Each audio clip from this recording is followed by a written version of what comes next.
दोस्तों, स्वागत है आपका अपने YouTube channel read classes Soni ji Chomu पे। दोस्तों, थर्ड ग्रेड के लिए हमने साइंस स्टार्ट की थी, जिसमें हमने केमिस्ट्री की यूनिट नंबर फर्स्ट कार्बन तथा उसके यौगिक के पार्ट फर्स्ट और पार्ट सेकंड कंप्लीट कर लिए हैं। दोस्तों, आज हमारा पार्ट थर्ड स्टार्ट होने जा रहा है, जिसमें हम अध्ययन करेंगे बहुलक का। किसका? बहुलक का। दोस्तों, अगर आपने प्रीवियस वीडियो नहीं देखे हैं तो आप प्लेलिस्ट में जाइए और वो वीडियो ज़रूर देखिए। सबसे पहले है दोस्तों बहुलक। अरे भाई, बहुलक होता क्या है? तो छोटी छोटी सरलतम इकाइयाँ आपस में मिलकर एक उच्च अणुभार वाली श्रृंखला युक्त बड़ा यौगिक बनाती है। उसे क्या कहते हैं? बहुलक। और ये प्रक्रिया क्या कहलाती है? बहुलीकरण। और ये छोटी छोटी जो अणु होते हैं यह कहलाते हैं आपके एकलक। क्या कहलाते हैं? एकलक। मतलब एकलक मिलकर किसका निर्माण करते हैं? बहुलक का। जैसे आप किसी दीवार को देखते हो दोस्तों, तो वो आपका बहुलक है, लेकिन उसमें जो एक एक ईंट लगी हुई है वो आपकी एकलक इकाई है। सर, बहुलक कितने प्रकार के होते हैं? बेटा, दो प्रकार के होते हैं, एक तो प्राकृतिक बहुलक और एक कृत्रिम बहुलक। सबसे पहले हम अध्ययन करेंगे प्राकृतिक बहुलक का। दोस्तों, नाम से स्पष्ट होता है प्राकृतिक कौन से होंगे? जो प्रकृति से सीधे प्राप्त हो। जैसे एग्जाम्पल है रबर, स्टार्च, सेल्यूलोज तथा रेजिन। रबर, स्टार्च, सेल्यूलोज तथा रेजिन। हम अब देखते हैं प्राकृतिक रबर। दोस्तों, यह एक वृक्ष से द्रव के रूप में प्राप्त किया जाता है। किसके रूप में? द्रव के रूप में, जिसे रबर शीर या लेटेक्स कहते हैं। इसमें क्या मिलाकर इसको उपयोग में लिया जाता है, इसका अध्ययन हम बाद में करेंगे। पहले हम देखते हैं प्राकृतिक रबर बहुलक किसका होता है? आइसोप्रीन का बहुलक होता है। और आइसोप्रीन का जो IUPAC नाम है वो क्या है? 2-मेथिल ब्यूट 1,3 डाई इन। पूछा जा सकता है आइसोप्रोपिल का, आइसोप्रोपिन का IUPAC नाम। ठीक है ना दोस्तों। इसका जब बहुलीकरण किया जाता है, यह आपका क्या है? आइसोप्रोपिन। जब बहुलीकरण की प्रक्रिया की जाती है तो बीच में तो डबल बॉन्ड बन जाता है और साइड में सिंगल बॉन्ड फ्री हो जाते हैं। ठीक है। जो आपका लेटेक्स है उसमें आप एसिटिक अम्ल मिलाते हो, और एसिटिक अम्ल मिलाने से जो ये द्रव अवस्था में था वो ठोस अवस्था में बदल जाता है, लेकिन इसमें अत्यंत प्रत्यास्थ और कम तनन सामर्थ्य होती है। क्या होती है? तनन सामर्थ्य कम। इसके परिष्कृत उत्पाद प्राप्त नहीं होते हैं। उत्पाद प्राप्त करने के लिए इसमें सल्फर मिलाया जाता है। सल्फर मिलाने से ये क्या हो जाता है दोस्तों? प्रत्यास्थ अप्रत्यास्थ में बदल जाता है और मजबूत तथा कठोर भी हो जाता है। सल्फर मिलाने की जो प्रक्रिया कहलाती है रबड़ का वल्कनीकरण। तो प्रश्न आता है, रबड़ के वल्कनीकरण में क्या मिलाया जाता है दोस्तों? सल्फर मिलाया जाता है। आगे है संश्लेषित बहुलक, और इनमें वे बहुलक आते हैं जो मानव के द्वारा निर्मित हो। कौन कौन से? जैसे कृत्रिम रेशम, प्लास्टिक। संश्लेषित रबर वो प्राकृतिक रबर था, ये संश्लेषित रबर है। सबसे पहले हम कृत्रिम रेशों में अध्ययन करते हैं नायलॉन 66। नायलॉन 66, इसकी एकलक इकाइयाँ हैं दोस्तों एडिपिक एसिड और हेक्सामिथाइलिन डाई एमीन। इनमें दोनों में कितने कितने कार्बन होते हैं दोस्तों? 6 कार्बन। इसकी रिएक्शन देख लेते हैं अपन। आपको क्या लेना है? टेट्रा तो मेथिल लेना है। क्या लेना है? Tetra methyl. और दोनों साइड में COOH जोड़ना है, तो ये हो जाएगा आपका एडिपिक एसिड। फिर आपको लेना है हेक्सामिथाइलिन, और उसके दोनों तरफ क्या जोड़ना है? Diamine. क्या जोड़ना है? Diamine. तो आपका एल्कोहल OH, यानी कि जो आपका एसिड है उसका तो OH, और जो आपका अमोनिया है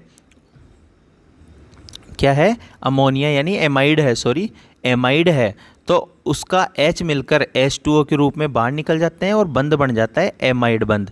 क्या बन जाता है? एमाइड बंध। तो इससे क्या प्राप्त होता है? आपका नायलॉन 66 प्राप्त होता है। इसकी एकलक इकाइयाँ पूछी जाती है, ध्यान रखना। इसका उपयोग मशीन में गियर व बियरिंग बनाने में किया जाता है। टायर, कपड़े, रेशे व रस्सियाँ बनाने में किया जाता है। मतलब जो आपकी पैराशूट की रस्सी है ना, वो नायलॉन 66 से बनी होती है। किससे? नायलॉन 66 से। इसमें एमाइड बंद होता है ना, तो इसीलिए इसे पॉलीएमाइड भी कहा जाता है दोस्तों। इसकी एकलक इकाइयाँ और इसके उपयोग ध्यान रखना, आप रिएक्शन शायद ही पूछे आपसे, फिर भी मैंने बता दी है। आगे है टेरिलिन, डेक्रोन या पोली एस्टर। दोस्तों इसकी एकलक इकाई है एथिलीन ग्लाइकोल और ट्रप्थेलिक अम्ल। मेंढक कैसे करता है भाई? टर टर करता है ना, तो ट्रप्थेलिक अम्ल। जो आपका एथिलीन ग्लाइकोल है उसका सूत्र होता है CH2 दोनों साइड में आपके OH जोड़ दो। क्या जोड़ दो? OH। और ट्रप्थेलिक दोस्तों आपके बेंजीन के 1 और 4 स्थिति पर COOH जोड़ दो। क्या जोड़ दो? COOH। तो दोस्तों आपका जो एसिड है उसका तो H, और जो आपका एथिलीन ग्लाइकोल है उसका OH मिलकर H2O के रूप में बाहर निकल जाते हैं और क्या बन जाता है? एस्टर बंद बन जाता है। क्या बन जाता है? एस्टर बंद। और किसका निर्माण हो जाता है? आपके किसके निर्माण हो जाता है? एस्टर का, यानी कि डेरिलीन या डेक्रोन का। इसका उपयोग कपड़े, नावों की पोल, बेल्ट, चुंबकीय टेप तथा फिल्म बनाने में किया जाता है। आगे है आपका रेयोन। ध्यान रखना, रेयोन प्राकृतिक बहुलक नहीं है, कृत्रिम बहुलक है। कागज या सेल्यूलोज प्राप्त होता है, उसमें क्या मिलाते हैं? NaOH। क्या मिलाते हैं? NaOH। तथा कार्बन डाइसल्फाइड में घोलकर विलयन प्राप्त करते हैं। क्या प्राप्त करते हैं? विलयन। और ये विलयन क्या कहलाता है? आपका विस्कोस कहलाता है। क्या कहलाता है? विस्कोस कहलाता है। क्या मिलाया आपने इसमें? NaOH और CH2। आप तो ये ध्यान रखना। और इस जो ये विलयन है विस्कोस, इसे महीन छिद्र से प्रवाहित करके तनु H2SO4 में छोड़ा जाता है, जिससे रेयोन के महीन रेशे प्राप्त हो जाते हैं। इस प्रकार जो रेयोन के रेशे प्राप्त होते हैं दोस्तों, वो रेशम के समान होते हैं, इसीलिए रेयोन को कृत्रिम रेशम भी कहा जाता है। तो रेयोन कैसा बहुलक है? संश्लेषित बहुलक। इसका उपयोग वस्त्र में, धागे में, दरिया बनाने में किया जाता है दोस्तों। रेयोन के साथ कपास अगर मिला दे तो उसका प्रयोग कालीन व गलीचा बनाने में भी किया जाता है। किसमें? कालीन व गलीचा बनाने में। आगे है आपका प्लास्टिक। दोस्तों प्लास्टिक भी कितने प्रकार के होते हैं? 2 प्रकार के। थर्मोप्लास्टिक यानी ताप सुनम्य, और थर्मोसेटिंग प्लास्टिक यानी ताप दृढ़ प्लास्टिक। इनके एग्जाम्पल ध्यान रखना। सबसे पहले है थर्मोप्लास्टिक, तो पॉलीथीन, पॉलीवाइनिल क्लोराइड, पॉलीएक्रिलोनाइट्राइल और पॉलीस्टाइरीन। दोस्तों थर्मोप्लास्टिक ताप सुनम्य बहुलक वे होते हैं जिन्हें आप थोड़ा सा ताप देने पर वो नरम हो जाते हैं और उन्हें आप अपनी इच्छा के अनुसार मनचाही आकृति में बदल सकते हैं। लेकिन थर्मोसेटिंग में ऐसा नहीं होता। जब उन्हें आप गर्म करते हैं तो वो क्षणभंगुर हो जाते हैं, मतलब समाप्त हो जाते हैं, जैसे बेकेलाइट और मेलामीन रेजिन। इनकी परिभाषा मैंने यहाँ नहीं डाली क्योंकि आपने रीट में ये पढ़ ली थी, इसलिए मैंने सोचा क्यों फालतू में मैटर बढ़ाए, इसलिए जो एग्ज़ाम में आने लायक है वही मैंने लिया है। सबसे पहले हम थर्मोप्लास्टिक जो बहुलक थे, कौन से? थर्मोप्लास्टिक या ताप सुनम्य बहुलक, उनके एग्जाम्पल का अध्ययन करेंगे। तो पॉलीथीन को उच्च ताप तथा उच्च दाब पर प्राप्त किया जाता है। ये दोस्तों आपको एथीन, इसके एन अणु ले लिए, आपके बीच के डबल बॉन्ड को तो फ्री कर दो आप, मतलब डबल बॉन्ड तो सिंगल बॉन्ड में और दोनों साइड बॉन्ड फ्री। इसका उपयोग किया जाता है थैलिया में, सांचे में डबली वस्तुएं बनाने में, पाइप व ट्यूब बनाने में। आगे है आपका पॉलीवाइनिल क्लोराइड। तो दोस्तों जो ये वाइनिल क्लोराइड है इसकी एकलक इकाई होती है, जो आपका मेथीन था ना, अभी क्या था? एथीन, सॉरी क्या था? एथीन। उसमें एक H को हटाकर उसकी जगह क्या जोड़ दो? Cl। क्या जोड़ दो? Cl। तो आपको क्या प्राप्त हो जाएगा? पॉलीवाइनिल क्लोराइड। पॉलीवाइनिल क्लोराइड का प्रयोग दोस्तों पाइप, जूते, चप्पल, थैले, बरसाती कपड़े, खिलौने, फोनोग्राम की रिकॉर्ड तथा विद्युत रोधी परतें बनाने में किया जाता है दोस्तों। आगे है आपका पेन यानी पॉलीएक्रिलोनाइट्राइल। यहाँ पे दोस्तों आप H को उठा के क्या जोड़ दोगे? Cn। तो क्या प्राप्त हो जाएगा आपका?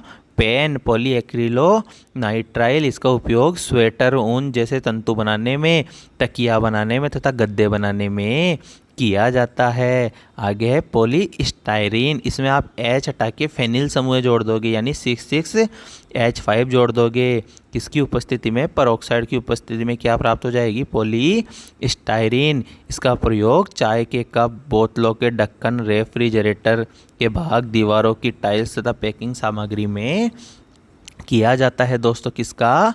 पॉलीस्टायरीन का। आगे है टेफ्लॉन यानी टेट्राफ्लोरो एथीन, इसमें H2 की जगह क्या ले लेंगे? F2 ले लेंगे। इसका उपयोग बहुत बार एग्जाम में पूछा हुआ है नॉन स्टिक बर्तन बनाने में, मिट्टी अवरोधी परत या वाहनों पर पॉलिश करने में किसका प्रयोग किया जाता है दोस्तों? Tetrafluoro ethene. ये दोस्तों बहुत इंपॉर्टेंट है, अलग से लिया है मैंने आपके लिए। पॉलीग्लाइकोलिक अम्ल, ये क्या होता है दोस्तों? जैसे महिला का ऑपरेशन होता है, किसी का भी ऑपरेशन होता है, जो टाँके लगाए जाते हैं वो धागे किसके बने होते हैं दोस्तों? ग्लाइकोलिक अम्ल के बने होते हैं। तो इसकी एकलक इकाई होती है ग्लाइकोसाइड। ये आपकी ग्लाइकोसाइड है। क्या है? ग्लाइकोसाइड। जब इसका बहुलीकरण कर दिया जाता है तो PGA प्राप्त हो जाता है यानी पॉलीग्लाइकोलिक एसिड। इसका उपयोग चिकित्सा क्षेत्र में प्रयुक्त धागे व टाँके लगाने में, ये जल में घुलनशील होते हैं, मतलब ये अपने आप ही गल जाते हैं। आगे है ताप सुगट्टे यानी थर्मोसेटिंग प्लास्टिक, जैसे मेलामाइन। तो एक तो इसमें आ जाएगी मेलामाइन, एक हो जाएगा फॉर्मेल्डिहाइड, यानी एकलक इकाई क्या हो गई? मेलामीन और फॉर्मेल्डिहाइड। यह थर्मोसेटिंग प्लास्टिक है। इसका उपयोग खाने बर्तन बनाने में यानी डिनर सेट में, सजावटी टाइल्स बनाने में, आग न पकड़ने वाले कपड़े बनाने में किया जाता है। आगे है आपका बेकेलाइट। इसमें दोस्तों मेलामाइन की जगह ले लो फिनोल और साथ में वही फॉर्मेल्डिहाइड। इसका प्रयोग कंप्यूटर, टीवी, रेडियो आदि का बाहरी आवरण बनाने में, बर्तनों के हत्थे, गाड़ियों की बैटरियां बनाने में किया जाता है दोस्तों। आगे है आपके संश्लेषित रबर। जो संश्लेषित रबर है दोस्तों वो दो प्रकार के होते हैं, ब्यूना S और ब्यूना N। ब्यूना S और ब्यूना N। तो ब्यूना S को SBR रबड़ कहा जाता है और ब्यूना N को NBR। क्यों? आप अभी इंग्लिश में इनका नाम पढ़ोगे तो आपको पता चल जाएगा। स्टायरीन ब्यूटाडाइन रबर, मतलब स्टायरीन से बनता है तो स्टायरीन, और नाइट्राइल से बनता है तो नाइट्राइल ब्यूटाडाइन रबर। दोस्तों दोनों की एकलक इकाइयों में एक चीज़ तो सेम होगी, वो है 2,3-डाईमेथिल 1,3-ब्यूटाडाईन। इसमें भी यही होगी, लेकिन यहाँ पे स्टायरीन आ जाएगी और यहाँ पर क्या आ जाएगा? एक्रिलोनाइट्राइल। दोनों में किसकी उपस्थिति चाहिए भाई? सोडियम उत्प्रेरक की उपस्थिति चाहिए। किसकी? सोडियम उत्प्रेरक की, और साथ में CO2 की। ठीक है। जो आपका पॉलीस्टायरीन रबर था दोस्तों, उसका उपयोग वाहनों के टायर व ट्यूब बनाने में तथा जूते बनाने में किया जाता है। जो आपका पॉलीनाइट्राइल वाला था, क्या था? पॉलीनाइट्राइल वाला जो रबर था, अरे रबर पड़ा था ना ये, NBR ब्यूना N वाला। जो ब्यूना N वाला रबर है उसका प्रयोग तेलों के टैंकों में तथा वाहनों तथा गैसकेटों के निर्माण में किया जाता है दोस्तों। कुछ इंपॉर्टेंट पॉइंट जो आपके दे रखे हैं उसके बारे में बता देता हूँ मैं। भ्रूपट्टी पर खनिजों के रूप में जो कार्बन है दोस्तों वो 0.02% है और वायुमंडल में CO2 0.03% है। 0.03। ये दोस्तों CO2 का ही दे रखा है। किसका दे रखा है? CO2 का। ठीक है। इनमें आपके एक सहसंयोजक बंध भी दे रखा था 8th क्लास में, वो भी मैंने इसमें ऐड कर लिया। जो सहसंयोजक बंध है दोस्तों, दो परमाणुओं के बीच इलेक्ट्रॉन के युग्म की साझेदारी से बनने वाला बंध है। इसमें अंतराण्विक बल दुर्बल होता है, गलनांक तथा क्वथनांक भी कम होते हैं। ये विद्युत के क्या होते हैं? कुचालक, क्योंकि परमाणु के बीच इलेक्ट्रॉन की साझेदारी होती है जिससे ये आवेशित कण बनाते हैं। कौन से कण बनाते हैं? आवेशित कण। आगे है आपके संरचनात्मक समावयवी, मतलब आपके केवल 2 समावयवी दे रखे हैं 10th क्लास की किताब में, वो मैंने ऐड करने की पूरी कोशिश की है। तो संरचनात्मक समावयवी कौन से होते हैं दोस्तों? जो समान आणविक सूत्र होते हैं लेकिन उनकी संरचना जो यौगिक होते हैं वो भिन्न भिन्न होते हैं। जैसे आपके ब्यूटेन के 2 होते हैं, एक तो एन ब्यूटेन और एक आइसो ब्यूटेन, तथा पेंटेन के 3 होते हैं, एन पेंटेन, आइसो पेंटेन और नियो पेंटेन। तो प्रश्न आया था अभी लेबस स्टैंड में, कितने होते हैं पेंटेन के संरचनात्मक समावयवी? 3, और ब्यूटेन के कितने होते हैं? 2। कुछ दोस्तों प्रकार्यात्मक समूह दे रखे हैं आपके आरबीएससी की बुक में, जैसे हेलो एल्केन जैसे क्लोरो ब्रोमो, ठीक है, एल्कोहल जैसे OH, एल्डिहाइड जैसे CHO, कीटोन जैसे C double bond O, carboxylic अम्ल जैसे COOH। इन ये कुछ प्रक्रियात्मक समूह भी आपके दे रखे हैं। आपके दे रखा है सजातीय श्रेणी, यौगिकों की ऐसी श्रृंखला जिसमें कार्बन श्रृंखला में उपस्थित हाइड्रोजन को एक ही प्रकार के प्रक्रियात्मक समूह के द्वारा प्रतिस्थापित किया जाता है, तो ये सजातीय श्रेणी कहलाती है। जैसे CH3OH, इसमें प्रक्रियात्मक समूह क्या है? OH, C2H5OH, C37OH, C4H9OH। ये कैसी है? सजातीय श्रेणी। जैसे मेथेन, एथेन, ठीक है, सही है ना? इसी प्रकार से अन्य उदाहरण दे रखे हैं, ठीक है, समझ में आ जाएंगे आपको। तो सजातीय श्रेणी, सजातीय श्रेणी जो होती है दोस्तों, उसमें आणविक सूत्र द्रव्यमान बढ़ता है तो भौतिक गुणधर्मों में क्रमबद्धता दिखाई देती है। मतलब भौतिक गुणधर्म तो परिवर्तित होते रहते हैं लेकिन रासायनिक परिवर्तन एक समान बने रहते हैं। क्या होते हैं? एक समान बने रहते हैं। इनके गलनांक और क्वथनांक भी बढ़ते हैं। क्या बढ़ते हैं? गलनांक और, मतलब सजातीय श्रेणी में भौतिक गुण तो परिवर्तित होते रहते हैं लेकिन रासायनिक गुण क्या होते हैं दोस्तों? समान रहते हैं। क्या रहते हैं? समान।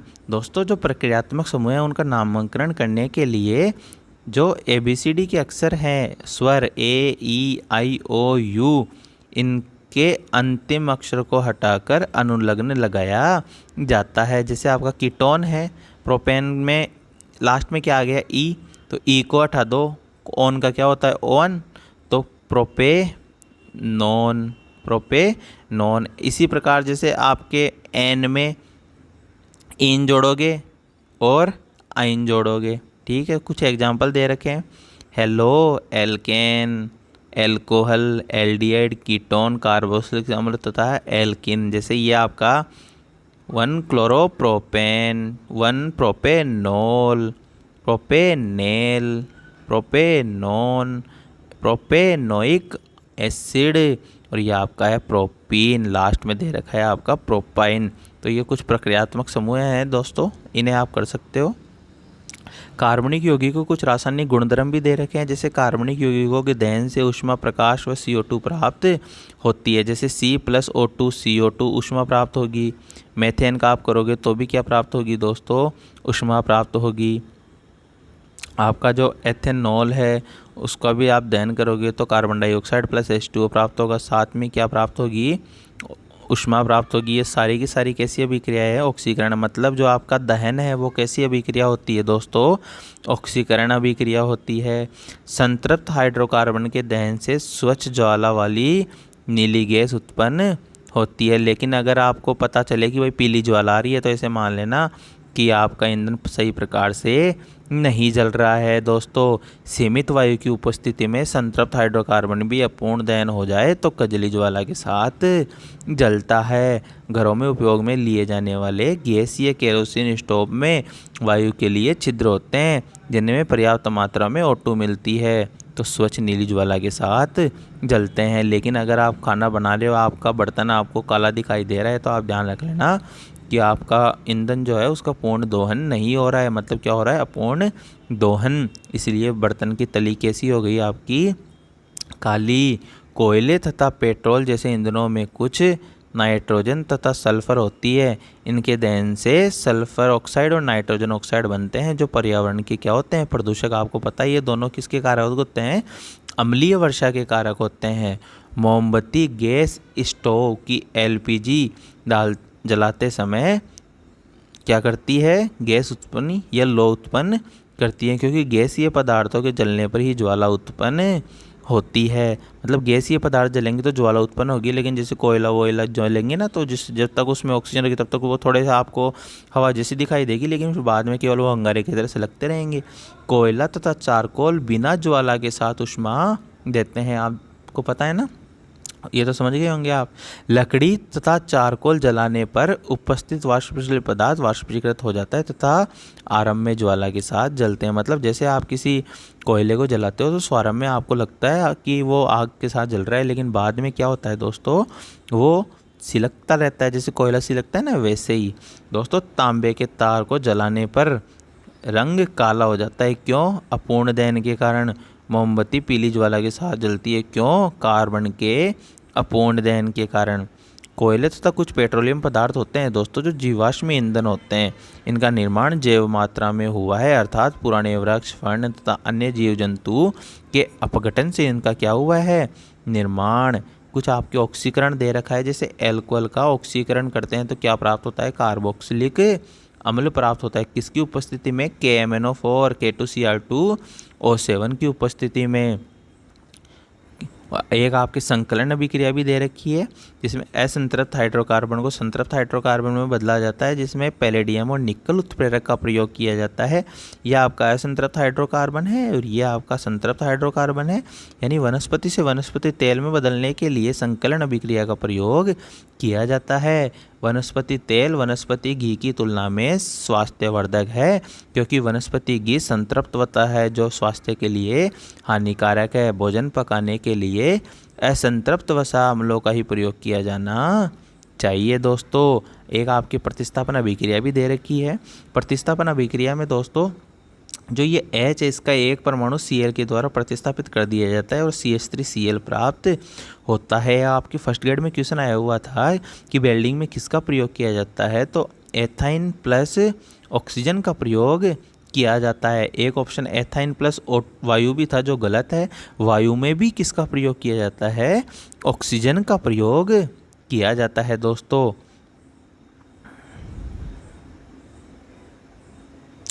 आगे हम इसके बारे में अध्ययन करेंगे कल। आज के लिए इतना ही काफ़ी है दोस्तों, ठीक है, तब तक के लिए जय हिंद, बाय।